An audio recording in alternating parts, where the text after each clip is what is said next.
సంగారెడ్డి జిల్లా జహీరాబాద్ సమీపంలోని national investment and manufacturing జోన్లో బిజినెస్ ఊపందుకోవడం, పలు కంపెనీలు యూనిట్లను ఏర్పాటు చేయడానికి రాష్ట్ర ప్రభుత్వంతో ఒప్పందాలు చేసుకోవడంతో నిమ్స్ ప్రాంతంలో మౌలిక వస్తుల కల్పనపై ప్రత్యేక శ్రద్ధ పెట్టింది రాష్ట్ర ప్రభుత్వం.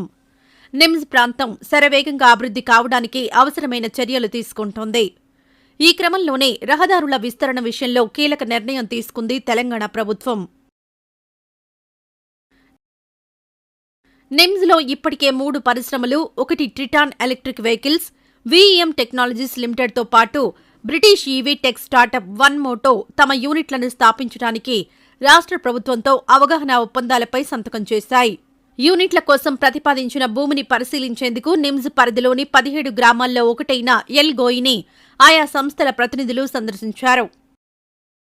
ఈ క్రమంలోనే జహీరాబాద్ నుంచి నిమ్స్ వరకు 9.5 కిలోమీటర్లతో ప్రతి నిర్మాణానికి గ్రీన్ సిగ్నల్ ఇచ్చింది ప్రభుత్వం. 100 అడుగుల వెడల్పుతో కొత్తగా నిర్మిస్తున్న ఈ రహదారి నేరుగా జాతీయ రహదారి 65 హైదరాబాద్ ముంబై హైవేకు కలవనుంది.